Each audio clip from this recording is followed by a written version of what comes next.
¿Tienes aquí tus audífonos? Los que estoy usando.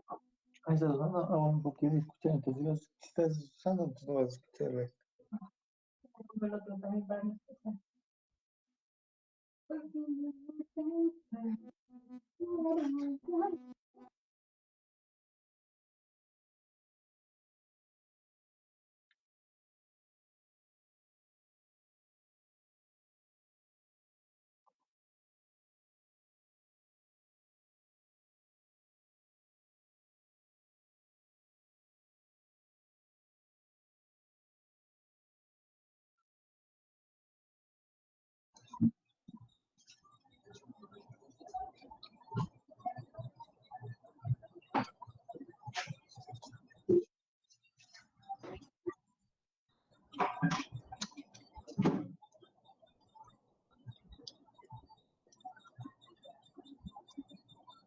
Era como un alienígena.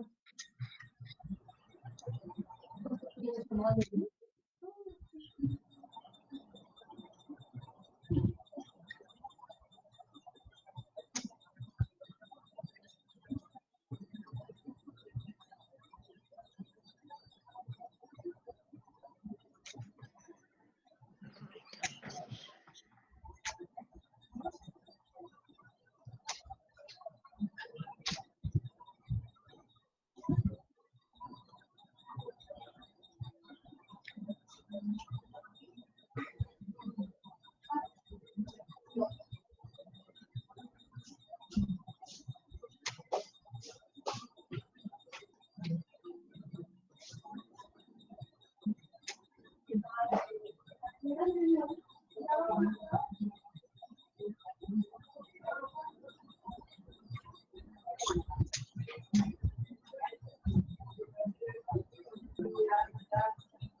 Buenas tardes a todos. Las personas que se han venido uniendo, por favor, les recomendamos apagar sus micrófonos para evitar la interferencia durante la conferencia, y también les recomendamos, por favor, apagar sus cámaras para que el ancho de banda no esté tan ocupado y la conferencia fluya muy bien, por favor. Les agradecemos a todos. Entonces, por favor, revisen micrófonos y revisen cámaras. Si quieren al final de la conferencia, cuando quieran hacer alguna pregunta, pues pueden encender el micrófono y la cámara también si quieren. Gracias. Probando.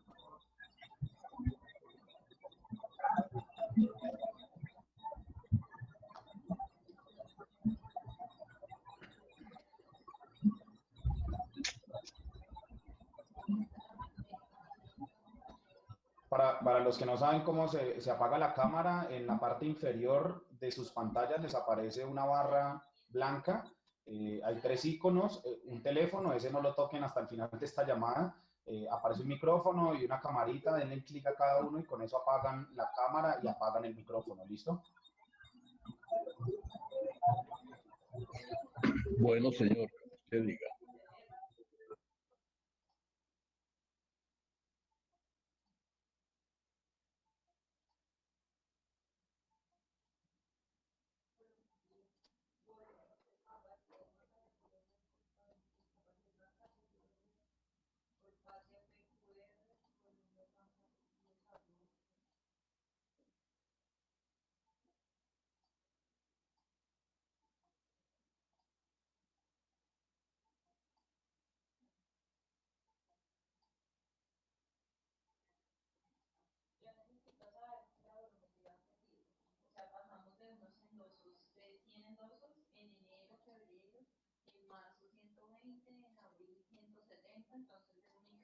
Sandra, ¿me escuchas? Sí, te escucho. Listo, súper. Entonces, siendo las 5:30, pues vamos a dar inicio a este escenario. Espero que todos estén viendo mi pantalla.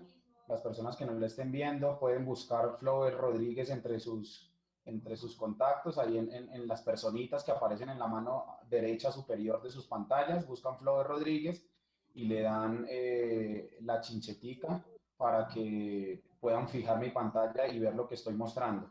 Ese mismo ejercicio lo van a hacer cuando Sandra esté compartiéndonos su pantalla.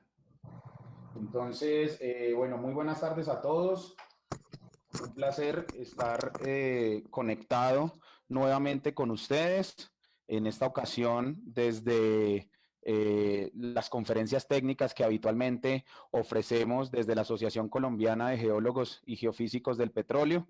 Esperamos que sean de su agrado todos estos espacios que estamos diseñando para estar presentes en esta época de cuarentena y de, digamos, mucha actividad en lo virtual. Seguramente en muy poco tiempo vamos a llegar al tope máximo de personas que pueden ingresar a esta llamada, que tenemos un tope de 250 personas y ya vamos en 230.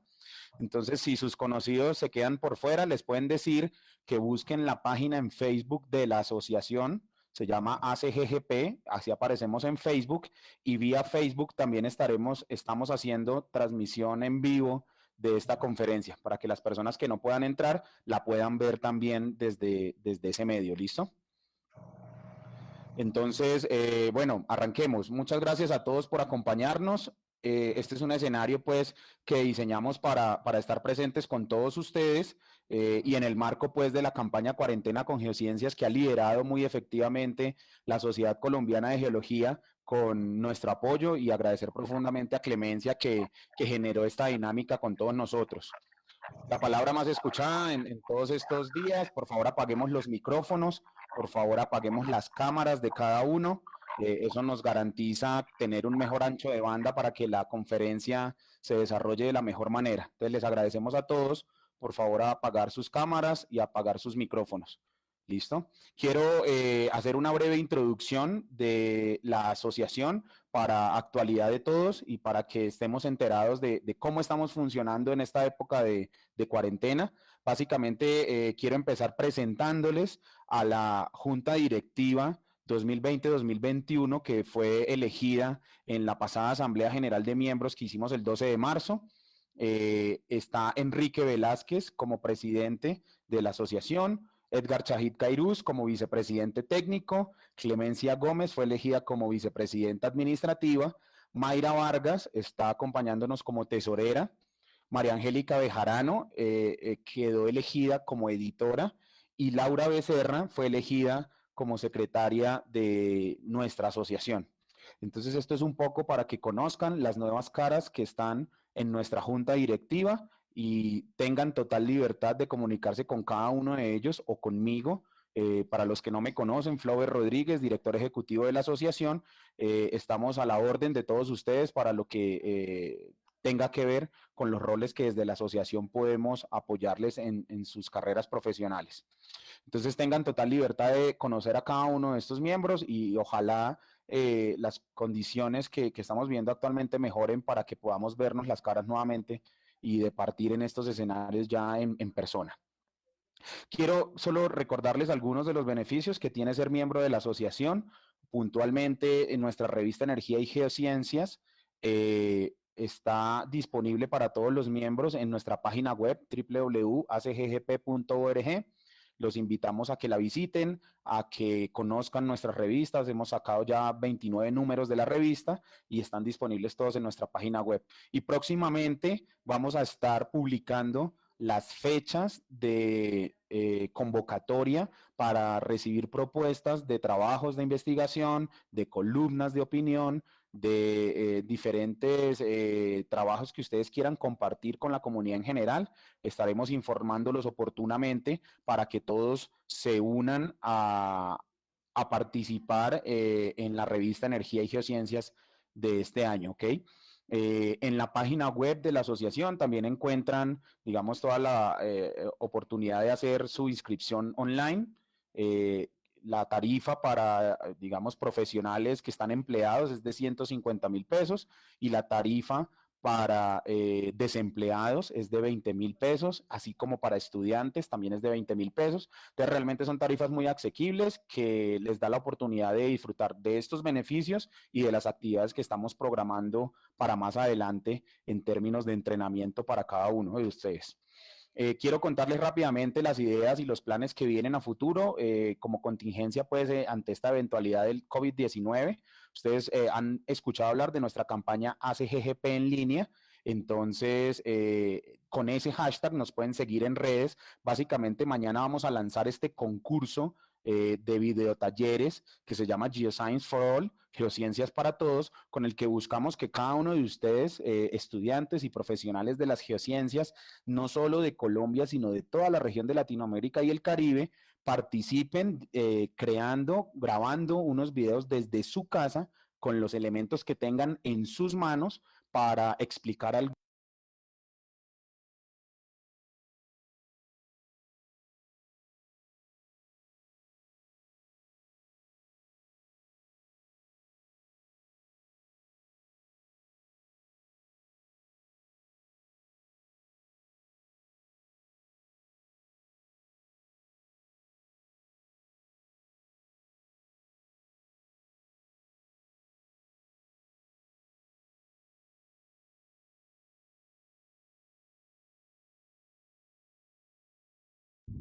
Es que creo que tuvo un problema y se desconectó.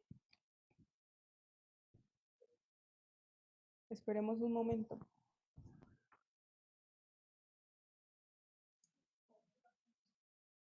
Si quieren, esperemos un momento a ver si Flower vuelve y se conecta.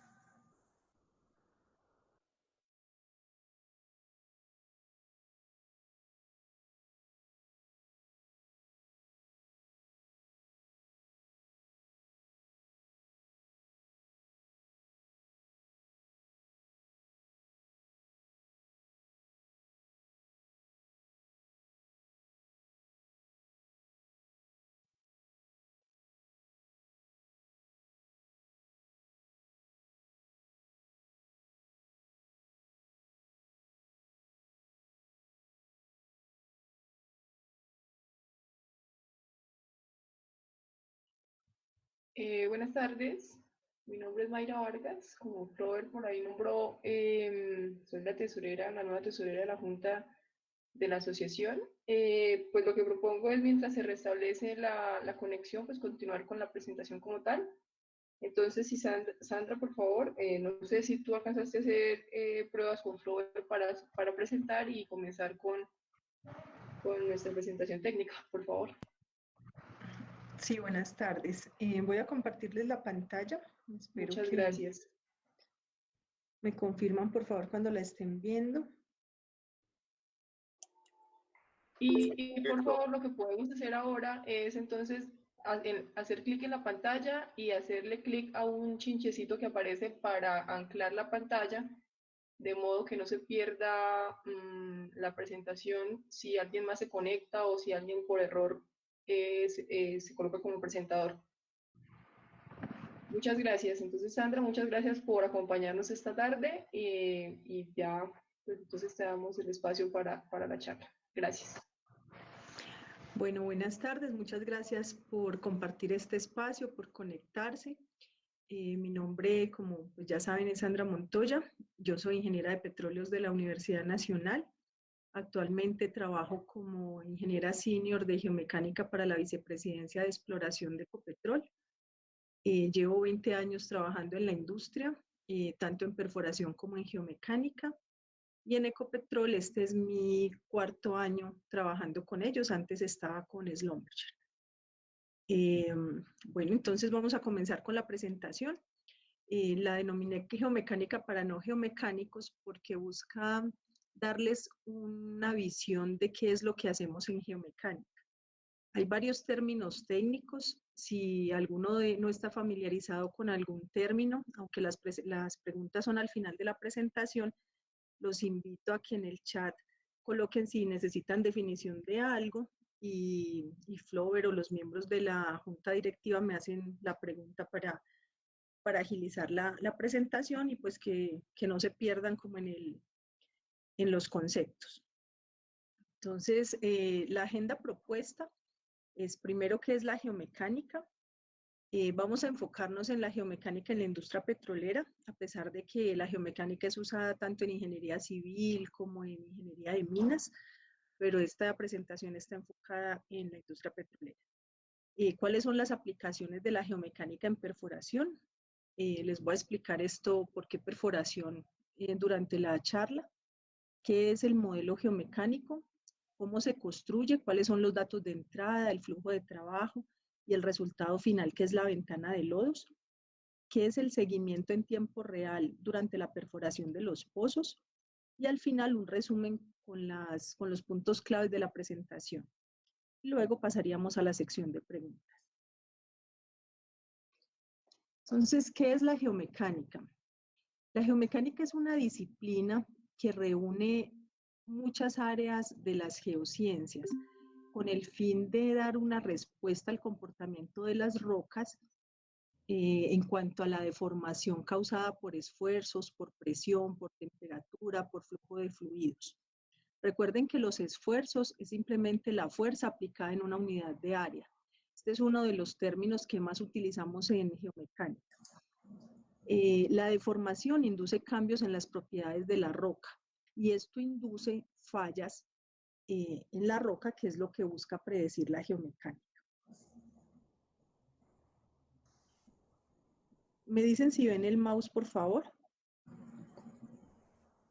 Sandra, Sí, señora, lo estamos viendo. Ok. ¿aló, Sandra? Sí, dime. Mira, es que te aparece un aviso en tu pantalla de Google Meet, si le puedes dar ocultar, por favor. Ya. Listo. Gracias. Con gusto. Bueno, entonces la geomecánica en la industria petrolera se usa en todas las áreas, desde la exploración hasta la producción y el abandono de los pozos. Entonces, cuando tenemos un taladro y estamos perforando, pues es un esquemita muy simple de cómo es un taladro de perforación. Durante la perforación nosotros causamos un disturbio a la roca. Al causar ese disturbio, rompemos el equilibrio en el que la roca se encontraba y esos cambios en los esfuerzos nos inducen ciertos problemas durante la perforación. Por ejemplo, problemas de inestabilidad, problemas de pega de tubería, problemas de presiones cuando encontramos zonas con altas presiones o también zonas con bajas presiones. También a veces encontramos zonas falladas y esto puede causar problemas durante la perforación porque son zonas que tienen fracturas o que inducen mucha inestabilidad en el pozo. También producción de arena. En el caso de formaciones que no son consolidadas, tenemos producción de arena en el pozo que nos puede taponar las perforaciones que son como el conducto que nos une con el yacimiento para poder producir el crudo o el gas, y también nos causan bloqueos en las artas de perforación o en las artas de producción. Otra de las cosas a nivel de yacimiento es que muchas veces hay muchos esfuerzos o hay mucha anisotropía de esfuerzos, es decir, el esfuerzo horizontal es muy fuerte y eso nos puede causar deformaciones en las tuberías a largo plazo. Entonces, la geomecánica prácticamente se utiliza en la industria petrolera desde el inicio, desde que estamos planeando un pozo hasta el desarrollo de un campo, la producción del campo y el abandono último pues, de los campos. Entonces, como resumen, en perforación podemos utilizar la geomecánica para la ubicación de pozos y plataformas. Nos dicen qué zonas es mejor perforar en términos de esfuerzos, en términos de menos riesgos. La planificación de la trayectoria para minimizar problemas de inestabilidad. En la predicción de la presión de poro, este término lo vamos a ver mucho durante la presentación. La determinación de la ventana del lodo y la optimización de la densidad equivalente de perforación. Eso también lo voy a mencionar más adelante y este término es bastante importante para mantener una estabilidad del pozo óptima. En el diseño de pozos, para determinar cuáles son los puntos de asentamiento de las tuberías de revestimiento. En la evaluación del estado de esfuerzos y la caracterización del yacimiento. En la predicción de la tasa de penetración, porque nosotros determinamos cuáles rocas son más duras o cuáles más blandas, y eso tiene un impacto directo en la tasa de penetración. Las rocas duras van a tener una tasa de penetración más baja, las rocas blandas van a ser más fáciles de perforar. La evaluación y el manejo de la estabilidad del pozo, y lo que les decía, el diseño y la selección de rocas basadas en la resistencia que tiene cada roca. También en la parte de completamiento, en el análisis de los arenamientos, de las posibilidades de arenamiento o de fracturamiento que tiene un yacimiento, en el control de sólidos y en el diseño de completamiento. Por ejemplo, si un pozo o un yacimiento es propenso a tener arena, entonces tenemos que mirar si se tiene que hacer con un gravel pack o si se puede hacer con un manejo del drawdown. Entonces la geomecánica nos ayuda también en ese aspecto. Y también en yacimientos y producción. Podemos trabajar en el rendimiento y la dinámica del yacimiento, en determinar zonas que sean susceptibles a compactación y a subsidencia, diseñar programas de estimulación del yacimiento, mirar cómo la recuperación térmica nos afecta a los esfuerzos y por ende la permeabilidad y la porosidad del yacimiento.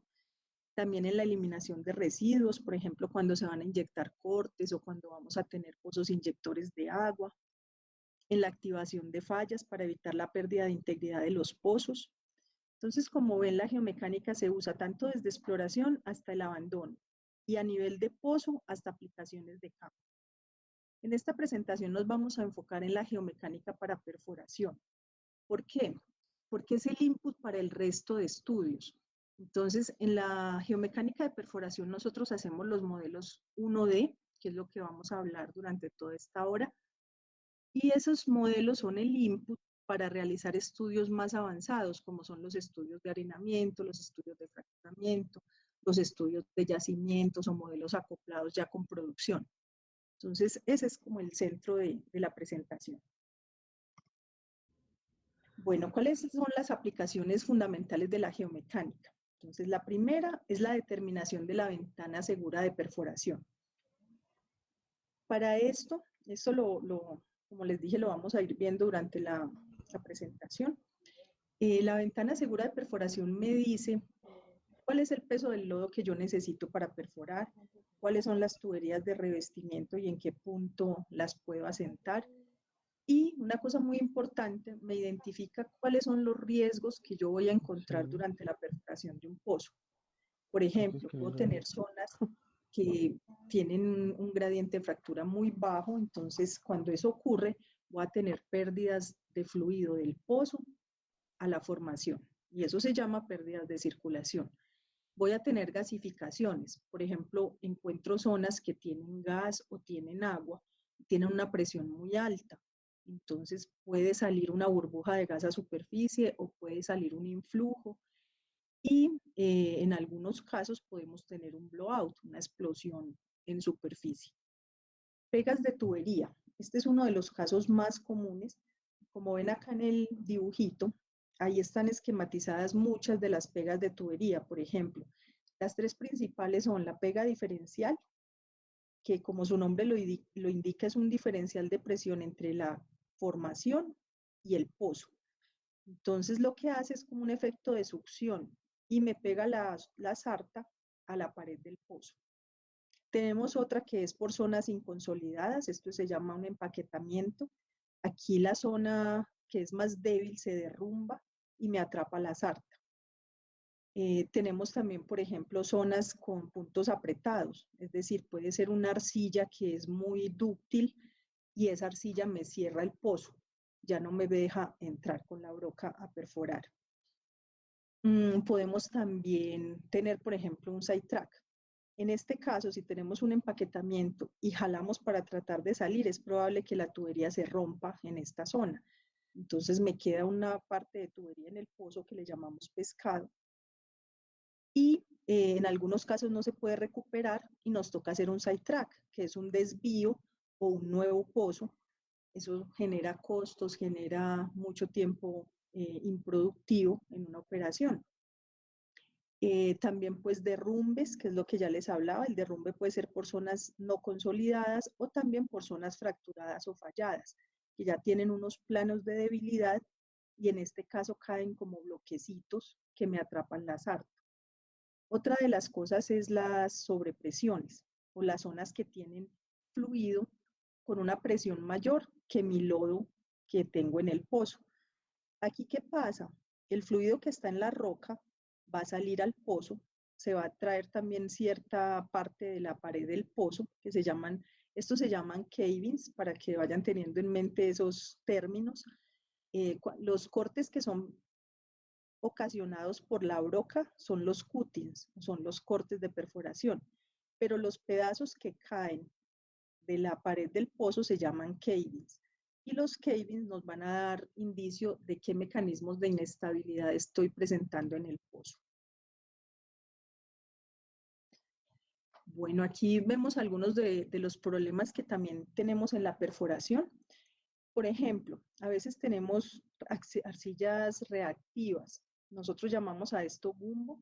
La broca sale como con una plastilina, como con una masa pegajosa, y esto genera muchos taponamientos de tuberías, genera problemas también durante los viajes de tubería. En esta parte la geomecánica no tiene mucho que aportar, simplemente identificar esas zonas, pero esto se resuelve más con productos de inhibición del lodo, es decir, con aditivos que me evitan la interacción entre la arcilla y el fluido de perforación. Hay otros problemas en la perforación que son, por ejemplo, los desgastes mecánicos, desgastes del BHA, vibraciones. Este problema generalmente es ocasionado por la geometría del pozo. En este caso, nosotros podemos minimizar los problemas, pero la geomecánica solo da pautas para minimizar estos eventos. Sin embargo, el punto clave donde nosotros aportamos para optimizar la perforación es en relación con los esfuerzos. Nosotros decimos cuál es el mejor peso del lodo que vamos a utilizar cuando vamos a perforar, porque podemos tener problemas cuando el peso del lodo es muy bajo. Cuando es muy bajo podemos tener este tipo de cavings, lo que les mostraba en la diapositiva pasada. Vamos a tener, si tenemos un peso del lodo muy alto, y podemos identificar también estas zonas que ya tienen fracturas preexistentes que nos pueden causar taponamiento también, empaquetamientos y algunas pérdidas de fluido. Entonces, la inestabilidad de los pozos es una combinación de todos los mecanismos y la geomecánica es una de las soluciones para mitigar todos estos riesgos en la operación. Esto es algo importante para tener en mente. Este es uno de los slides, yo creo que más importantes que tenemos en la presentación, porque resume todo lo que es un modelo geomecánico. Entonces, cuando tenemos un cuerpo en equilibrio, tenemos 3 esfuerzos principales: el esfuerzo vertical y 2 esfuerzos horizontales. Tenemos otros esfuerzos que son cizallantes, pero ahorita pues no nos vamos a complicar la vida y solo vamos a trabajar con estos esfuerzos verticales. Con estos esfuerzos normales, el esfuerzo vertical y los 2 esfuerzos horizontales. La Tierra, antes de que la perforemos, está en equilibrio y están estos esfuerzos, ¿cierto? Pero en el momento en que la perforamos, vamos a causar un disturbio en esos esfuerzos y se van a reacomodar. La geomecánica lo que busca es identificar y cuantificar esos esfuerzos. Entonces, el esfuerzo vertical nosotros lo llamamos el esfuerzo de sobrecarga, y tenemos 2 esfuerzos horizontales, que son el esfuerzo horizontal máximo y el esfuerzo horizontal mínimo. Hay otros 2 parámetros que utilizamos en geomecánica, que son la presión de poro y la resistencia de la roca. Entonces, la presión de poro es la presión que tiene el fluido dentro de la roca. Y la resistencia es una de las propiedades mecánicas que me indica qué tan propicia a fallar es una roca, es decir, qué tan fácil se rompe. Entonces, esto es como todo el resumen de los parámetros que nosotros calculamos en un modelo geomecánico.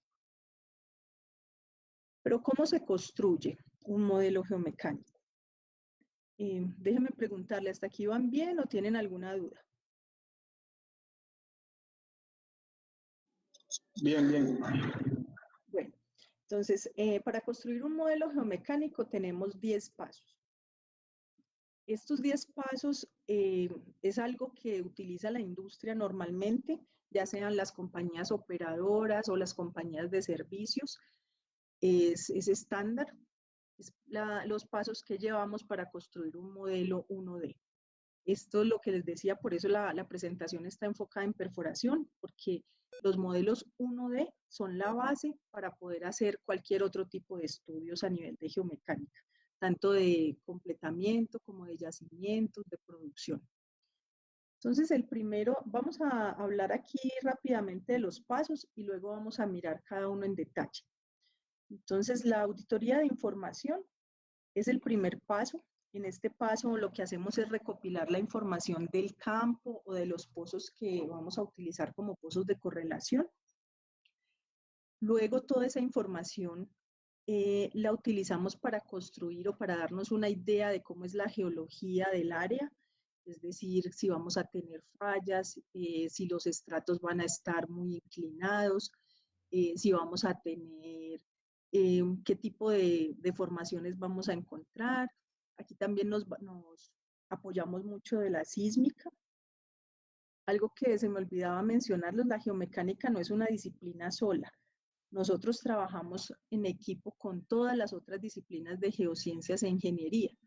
Es decir, nosotros necesitamos datos de perforación, de petrofísica, de geofísica, de fluidos. Es una ciencia muy bonita porque abarca como en conjunto todo lo que tiene que ver con la industria petrolera. Aquí en este modelo nosotros empezamos a recopilar toda esa información y nos damos cuenta de qué es lo que vamos a encontrar cuando perforemos. El tercer paso es también muy importante, que es la litología, es definir qué vamos a perforar. Luego calculamos el esfuerzo vertical, como les mencionaba antes, es el esfuerzo de sobrecarga. Y en este paso calculamos la presión de poro y el gradiente de fractura. Estos 5 pasos son la base de un modelo geomecánico. En este momento yo ya puedo entregarle a perforación un modelo que me va a decir qué peso de lodo voy a utilizar y cuáles son las profundidades de asentamiento recomendadas para las tuberías de revestimiento. Entonces, estos 5 pasos son la base para la planificación de un pozo. Pues entre otras cosas, pero a nivel de geomecánica, estos son la base. Cada uno de estos pasos tiene cierto input. Por ejemplo, aquí necesitamos datos de petrofísica, aquí necesitamos un registro de densidad, Para la presión de poro y el gradiente de fractura necesitamos velocidades, registros sónicos, datos de presiones de los pozos, datos del Likhoff test, pesos del lodo de los pozos de correlación y sobre todo los eventos que hayan pasado en el área para poder calibrar bien cada uno de estos pasos. Aquí el entregable que nosotros tenemos son un modelo de geopresiones, que es presión de poro, gradiente de fractura y esfuerzo de sobrecarga. Luego viene una segunda parte del modelo donde vamos a ver la deformación de la roca. Entonces aquí involucramos las propiedades mecánicas y elásticas de la roca, la dirección de esfuerzos, el cálculo del esfuerzo máximo y mínimo, y por último, la ventana de estabilidad. Más adelante les voy a mostrar la diferencia entre estas dos entregables. En cuanto a las propiedades mecánicas, vamos a calibrarlas con datos de núcleos o con datos de petrofísica. En términos de la dirección de los esfuerzos, necesitamos caliper orientados o registros de imágenes. Para el esfuerzo mínimo necesitamos datos de Likhoff test y de FIT, o si tenemos datos de minifrag o datos de fracturamientos que se hayan realizado en el área. Para el esfuerzo máximo, si tenemos anisotropía, es una ayuda bastante grande para calcularlo. Entonces, como les decía inicialmente, nosotros hacemos las geopresiones. Si tenemos calcular un modelo geomecánico completo, entonces trabajamos en estos pasos. Entonces, como resumen de los datos que necesitamos, como les decía, no es una ciencia que trabaje solita, necesitamos datos de geología, por ejemplo, el registro compuesto, que tal vez algunos de ustedes lo conocen, que es donde aparecen todas las formaciones que se han perforado en el pozo, los topos, las formaciones que vamos a generar, las de gases, geología. A nivel de geofísica, tenemos la sísmica, datos de horizontes que estén interpretados, datos de estructuras geológicas.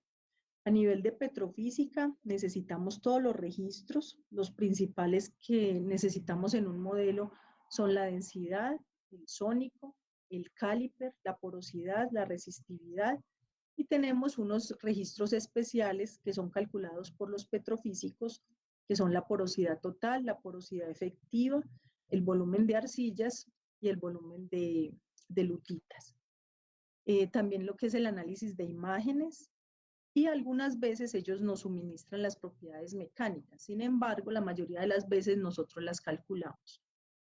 De yacimientos necesitamos los datos de presiones de yacimiento, porque una cosa importante es que los modelos de presión de poro o los modelos de geomecánica son hechos para lutitas. Siempre los métodos que hay para calcular presión de poro se hacen formaciones arcillosas.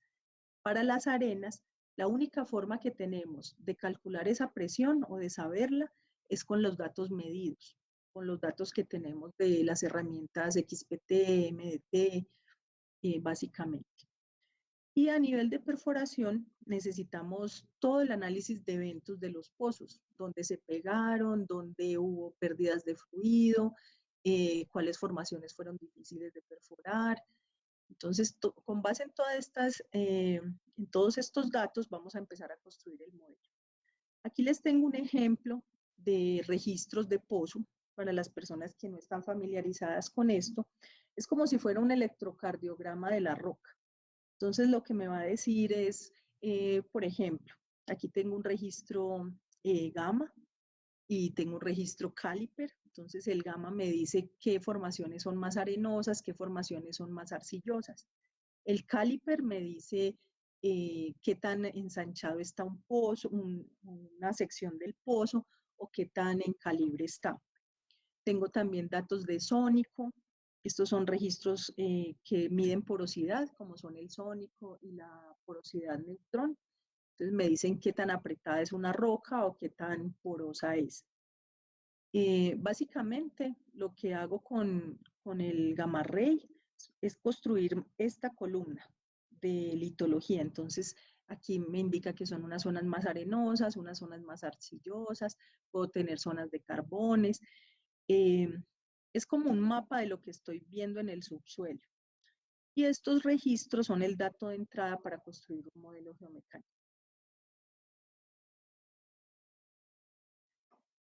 Bueno, les hablaba de la litología. Entonces, pues aquí yo creo que muchos son geólogos y en esto son más expertos que yo. Pero básicamente les quiero mostrar en esta lámina la importancia que tiene para nosotros identificar los tipos de roca. No es lo mismo perforar una caliza, a perforar una arenisca o a perforar una lutita. Cada una de estas rocas tiene comportamientos mecánicos y plásticos diferentes.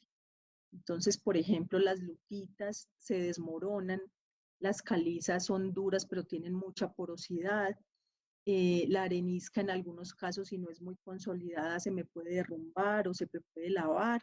Entonces, esto es importante, es uno de los pasos más importantes para identificar qué tipo de rocas voy a perforar. Nos basamos en el gamma ray o en algunos, hay también un registro que se llama el mineralógico, que me va a dar más detallado el tipo de roca que voy a perforar. Vale la pena aclarar aquí también que cuando yo tengo estas rocas, cada una tiene correlaciones diferentes para el cálculo de propiedades. Yo no voy a tener núcleos ni registros en todas las columnas, en toda la profundidad del pozo, solo voy a tener en ciertas partes. Entonces, para construir un modelo yo me baso en correlaciones de la literatura y hay correlaciones para cada tipo de roca. Entonces, cuando más información tengo, pues más preciso va a ser el modelo. Bueno, el esfuerzo vertical. Como les decía, el esfuerzo vertical es el peso acumulado de toda la columna de roca y fluidos que está sobre un volumen de roca. Se calcula con el registro de densidad. Es simplemente una integral, o sea, una sumatoria de cada diferencial de densidad que tenemos en todo, a lo largo de todo el pozo. En este caso, por ejemplo, que son pozos offshore o pozos marinos, yo tengo que tener en cuenta también la columna de agua, no solo la de roca, porque esto hace que mi sobrecarga sea menor. No es lo mismo que yo tenga roca desde la superficie hasta mi yacimiento, a que yo tenga una columna de agua y luego roca. La sobrecarga en los pozos offshore es menor que en los pozos onshore. La presión de poro. La presión de poro es fundamental para nuestro modelo. ¿Y qué es? O sea, yo tengo una roca, la roca generalmente tiene poros, imagínense en una piedra pómex, por ejemplo, solo que a escala más microscópica. Generalmente en los shale o en las lutitas ocurre este fenómeno de sobrepresión. Yo tengo en las lutitas, en los poros, tengo líquido. Pero cuando tengo una depositación muy rápida de sedimentos encima de esas lutitas, el líquido no puede escapar, se queda atrapado. Ese líquido, a medida que se va enterrando, se va sobrepresionando más y más. Y llega un punto en que esa sobrepresión es tan alta que cuando nosotros perforamos un pozo, puede ocurrir esto. Si tengo formaciones que tienen gas, y yo no sé la presión de poro que voy a tener y no tengo el peso del lodo suficiente para controlarlo, puedo llegar a tener un evento catastrófico como sucedió, por ejemplo, en el Golfo de México. Entonces, el conocer la presión de poro me puede evitar problemas durante la perforación como reventones, las patadas de pozo, inestabilidad, pegas de tubería, y obviamente esto se refleja en reducir tiempos y costos de operación, que es básicamente lo que busca toda compañía. En contraparte tenemos el gradiente de fractura. Entonces el gradiente de fractura es la presión opuesta, o sea, si yo tengo una presión en el pozo, dentro del pozo que es muy alta, voy a generar una ruptura de la formación, algo así. Entonces, si ustedes ven, si yo tengo un peso de lodo muy bajo, lo que voy a ocasionar es que si hay fluido en la formación, va a salir y me va a causar un reventón. Pero si yo tengo un peso del lodo muy alto, lo que voy a hacer es causar estas grietas.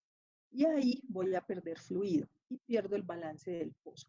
Entonces, si ustedes ven acá está la plataforma, aquí tengo mi pozo, esto todo está lleno de fluido, que es el que me hace la contrapresión para evitar que los fluidos salgan. La idea es que este fluido sea lo suficientemente pesado para mantener el pozo en control. Cuando eso no ocurre, es cuando tenemos estas zonas de pérdidas. La dirección de las fracturas es en dirección del esfuerzo horizontal máximo. Bueno, como resumen de todo lo que les hablé ahorita, de estos 5 pasos, tenemos la ventana de geopresiones, que es esto que ven acá. Básicamente son estas 2 curvas. Esta curva es la presión de poro y esta curva es el gradiente de fractura. Entonces voy a explicarles un poco esto que es como la base de los modelos 1D. Aquí tenemos la profundidad del pozo, en este caso va de 0 a 16.000 pies. Tenemos las tuberías de revestimiento que se han bajado al pozo o que se van a bajar. En este caso, esto es una prognosis. Entonces, son las tuberías que planeamos poner en el pozo. Aquí tenemos la sísmica, las formaciones que vamos a perforar. Este es el perfil de presión de poro.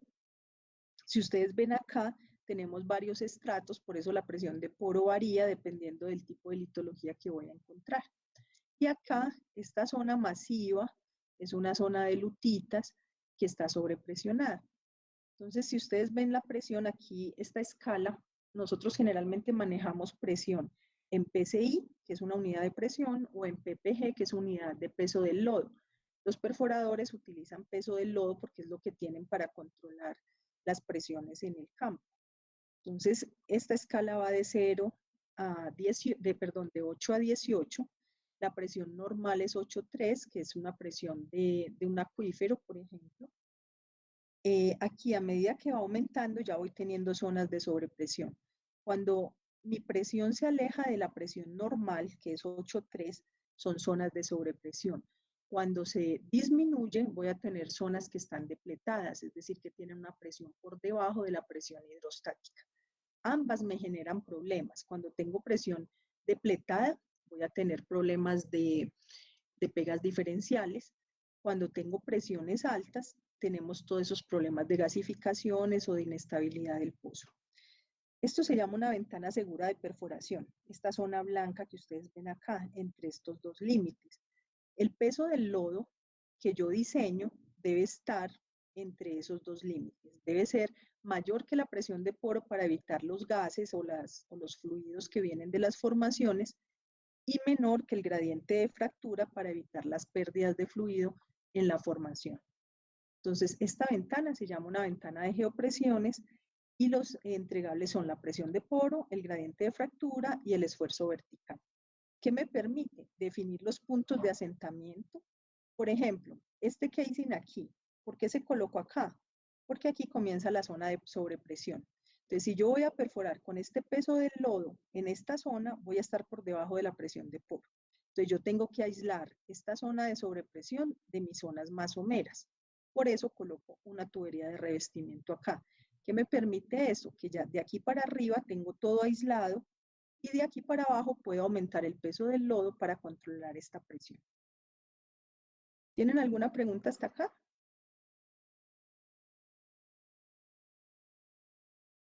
¿No? Bueno, entonces vamos a seguir con... No, señora. Listo, perfecto. Entonces, esta es la parte inicial, lo que les decía de los 10 pasos.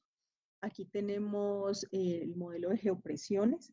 Ahora vamos a seguir a continuar mirando cómo se va a deformar la roca. Entonces, en este momento vamos a trabajar las propiedades mecánicas y elásticas, la dirección de esfuerzos y los esfuerzos horizontales mínimo y máximo. ¿Qué son las propiedades elásticas de la roca? Entonces, las propiedades elásticas me indican cómo se deforma la roca dependiendo de los esfuerzos aplicados. Las principales son la relación de Poisson, el módulo de Young, el módulo de cizalla y el módulo de deformación total. Entonces, en cuanto a la relación de Poisson, lo que me mide es la deformación lateral con respecto a la deformación axial. El módulo de Young lo que me mide es la elongación, cuánto se me estira la roca frente a un esfuerzo. El módulo de cizalla me mide el desplazamiento. Me mide el desplazamiento. Disculpe. Esas chapitas son bacanas, mire.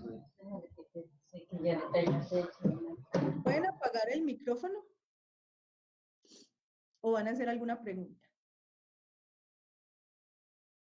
Bueno, el módulo de cizalla lo que me mide es el desplazamiento que tiene la roca frente a un esfuerzo. Y el módulo total me mide el cambio en el volumen. Cuando yo aplico una fuerza, puede ser que el volumen se comprima o cuando la fuerza es menor, puede ser que se expanda. Las otras propiedades son, las otras propiedades son las propiedades mecánicas. ¿Qué me mide las propiedades mecánicas? La resistencia de la roca. Tenemos el UCS, que es la resistencia a la compresión no confinada, que es este de acá. Entonces, yo tengo una muestra, esto es un corazón. Yo le aplico fuerza axial, aquí me faltó la otra flechita, pero le aplico fuerza en estas dos direcciones.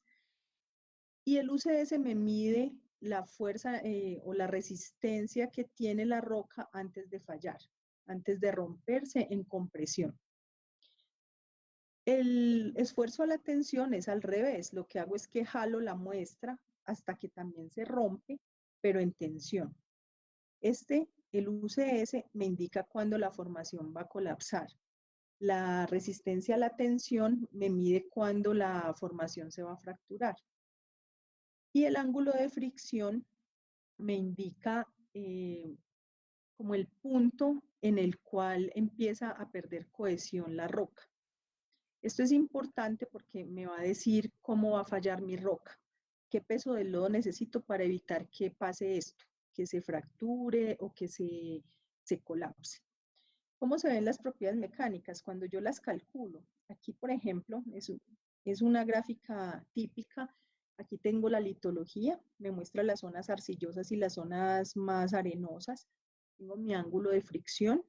Generalmente los calculamos con correlaciones que están calibradas para cada área.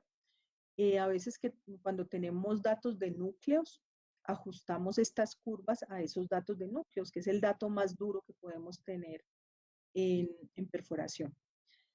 ¿Qué me indica este, por ejemplo? Este es el UCS, entonces las zonas que tienen un UCS más alto son zonas más resistentes, son rocas más duras, y las zonas más bajas son zonas menos consolidadas, más propensas al colapso.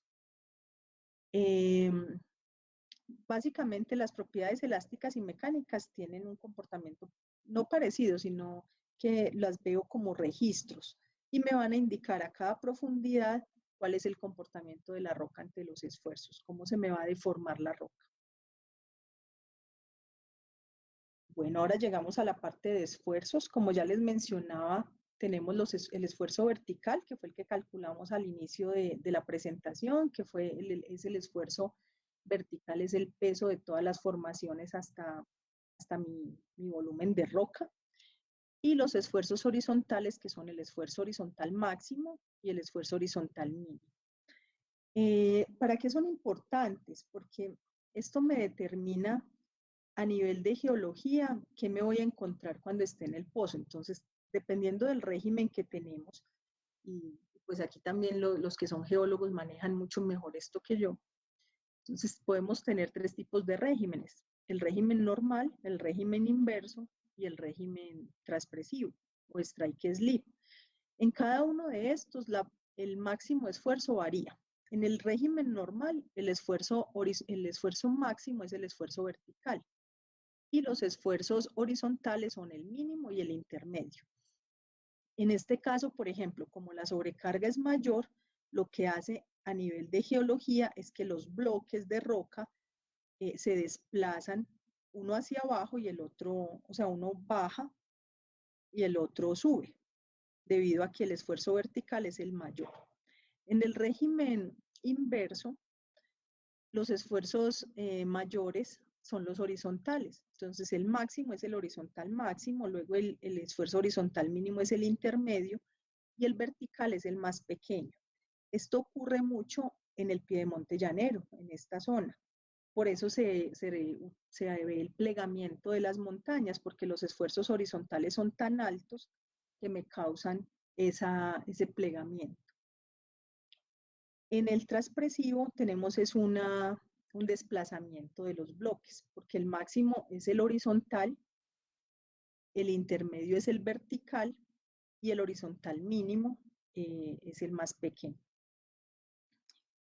Hay un mapa de esfuerzos en el que nos ayudamos mucho cuando no tenemos datos de pozo.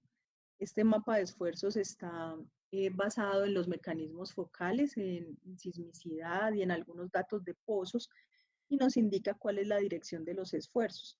Esto es público, ustedes lo pueden bajar de internet dependiendo de las coordenadas que ustedes le den, y nos indica cómo van rotando los esfuerzos a través pues a nivel de las cuencas. Cabe anotar que este es como el estado inicial de los esfuerzos. Aquí se basan mucho en las fallas y en los efectos de sísmica. Sin embargo, a nivel de pozo, a veces tenemos rotación de esfuerzos. Esto se ve en las imágenes de pozo. Si nos da tiempo, les muestro un slide de imágenes que nos permite ver cómo se pueden rotar esos esfuerzos de nivel regional a nivel de pozo. Bueno, aquí tenemos el modelo geomecánico final, es este de acá de la derecha. Les puse esta lámina para que comparemos el modelo de geopresiones con el modelo final. Imagino que ya han visto varias diferencias. Las principales son estas curvas rojas y amarillas que vemos acá, y esta zona de acá que me indica la deformación del pozo. Entonces, en el modelo de geopresiones tengo mi presión de poro, mi gradiente de fractura. En la ventana de estabilidad, que es el modelo geomecánico completo 1D, tengo mi presión de poro, mis curvas de colapso, que me indican qué tan propenso es la pared del pozo a derrumbarse. El gradiente de fractura o esfuerzo mínimo, este es el punto donde ya empiezo a tener pérdidas de fluido. Y hay otra curva que en es mayor que 20 ppg, que es el esfuerzo máximo. Aquí tenemos la zona de colapso de pozo. Es decir, miren, por ejemplo, acá en esta zona que está más blanco, el pozo está básicamente redondito, los brazos del caliper son prácticamente iguales. En zonas donde hay mayor deformación, que es donde tengo más colapso, voy a tener un ensanchamiento en el pozo. Es decir, cuando yo lo mido con el caliper, uno de los brazos va a ser mucho mayor que el otro. Generalmente esto, que es ocasionado por esfuerzos, va a tener una dirección principal. Se llaman breakouts, estos ensanchamientos, y van en dirección del esfuerzo mínimo. Entonces, como resumen de la ventana de lodos, lo que les decía, tengo también mis tuberías de asentamiento, tengo las formaciones que voy a atravesar, la presión de poro. Aquí, por ejemplo, está calibrada con estos punticos que ustedes ven acá, son las pruebas de presión que se han hecho en el pozo. Entonces, esto me permite calibrar mi presión de poro. Aquí tengo mi peso del lodo, que es esta curva continua, y esta curva punteada es mi ECD. El ECD, si se acuerdan que lo mencioné antes, es la densidad equivalente de circulación. El peso del lodo es un peso estático y es medido en superficie. Sin embargo, cuando yo estoy perforando un pozo, lo que ve el pozo es la densidad equivalente de circulación, porque yo tengo sólidos en suspensión, tengo la presión que ejercen las bombas. Entonces, es generalmente entre 0.3 y 0.5 ppg por encima del peso del lodo. Entonces, lo ideal es mantener el peso del lodo en esta curva rojita, que no pase a la curva amarilla, porque cuando pasa a la curva amarilla voy a tener estos problemas de deformaciones en el pozo.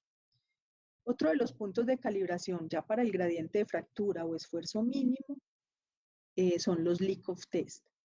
Estos son unas pruebas que hacemos cuando llegamos a la zapata o cuando perforamos una zona del pozo.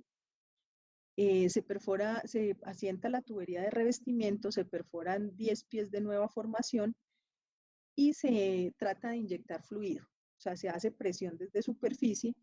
Se trata de que la formación tome un poco de fluido. En ese momento donde toma fluido, ese es el punto del ICOF. Y ese punto nos ayuda a calibrar el límite de pérdidas de fluido en la formación, que son estos dos punticos que están acá. Esto es básicamente otro esquema de la ventana de lodos. Entonces, si yo tengo, ¿se acuerdan esta zona blanca que es la ventana estable? Está representada por este hueco totalmente calibre. Cuando yo bajo la densidad del lodo, empiezo a tener ciertas deformaciones, que son estas que ustedes ven acá. Aquí mi pozo empieza a deformarse, a causar breakouts, y el pozo empieza a colapsarse.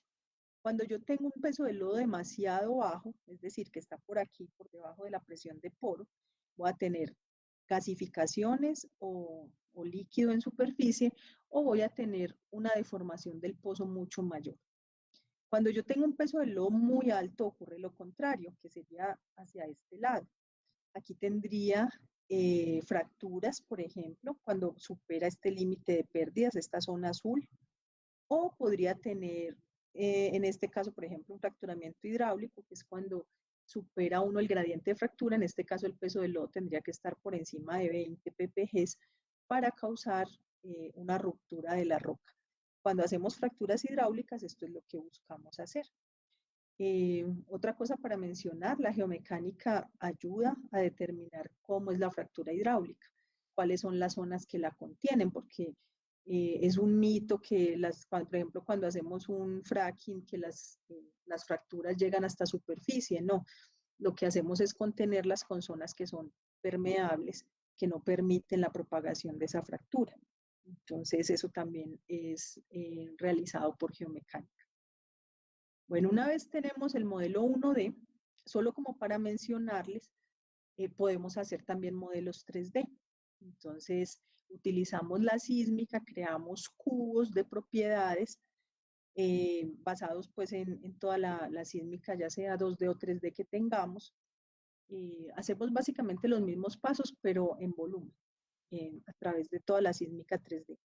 Y estos modelos 3D nos permiten trabajar tanto en perforación como en fracturamiento hidráulico, como en predicción de arenamiento, en predicción de reactivación de fallas, o también en modelos acoplados con producción. Una vez que se pone el yacimiento a producir, hay cambios tanto en la permeabilidad como en la porosidad. Entonces, si tenemos un modelo acoplado, esto nos cambia los esfuerzos y podemos hacer como un círculo, volver a calcular la geomecánica y volver a predecir cómo va a ser el comportamiento del yacimiento en el tiempo. Bueno, una vez tenemos el modelo geomecánico, si lo dejamos ahí no nos sirve de nada, que nosotros vamos a perforar el pozo. Entonces, por ejemplo, yo tengo mi modelo y yo digo, no, todo está súper bien, ¿cierto? Yo creo que no voy a tener problemas. Pero como ustedes saben, la geología no es una ciencia tan exacta, entonces muchas veces los datos en tiempo real, los datos en tiempo real tienen un gran valor, porque a medida que yo voy perforando el pozo, voy mirando qué tipo de riesgos voy a encontrar. Y si voy haciendo ese seguimiento, me voy a dar cuenta antes de tiempo, antes de que ocurra una catástrofe, y puedo prevenirlos. Entonces, este es el proceso de seguimiento en tiempo real. Aquí es la construcción del modelo geomecánico, lo que les decía, hacemos los eventos de perforación, determinamos cuáles son las zonas más propensas a tener riesgo, tomamos toda la información de los pozos de correlación, el análisis de los registros y construimos nuestro modelo de geomecánica. Una de las herramientas también que utilizamos es un mapa de perforación. El mapa de perforación tiene tanto el modelo de geomecánica como la identificación de los riesgos y las medidas de mitigación que vamos a encontrar en el pozo. Una vez el pozo se esté perforando, esta es nuestra información inicial. Cuando estamos en pozo, porque a veces vamos a pozo o a veces hacemos el seguimiento desde la oficina, vamos monitoreando toda la información que llega del taladro. El taladro nos envía, por ejemplo, el peso sobre la broca, nos envía los datos de las presiones del standpipe, el tipo de fluido, pues el caudal con el que estaban perforando, las vibraciones que tiene la sarta. Fuera de eso, los registros en LWD que tengamos, mientras vamos perforando, vamos recibiendo los registros que les mencioné antes. Todo eso lo recibimos, lo analizamos, comparamos cómo está ese modelo con la predicción que nosotros hicimos. Otra de las cosas es el análisis de los cavings, lo que yo les decía que se cae de la pared del pozo, entonces miramos la morfología, el tamaño, vemos qué tipo de inestabilidad se está presentando en el pozo. Revisamos cómo está, si está bien, continuamos con el monitoreo sin problema. Si encontramos algún desvío real con lo planeado, pues empezamos a investigar qué pasó. Tratamos de mitigar los riesgos para reducir tiempos y reducir costos. Capturamos siempre las lecciones aprendidas y eso lo plasmamos en el nuevo modelo. Entonces es un ciclo dinámico. Revisamos el desempeño del pozo, optimizando en caso de que se requiera. Este es un ejemplo de los cavings que les mostraba. Entonces, esto no sale con los, o sea, sale con los cortes de perforación, pero son más grandes. Y nos indican, dependiendo de la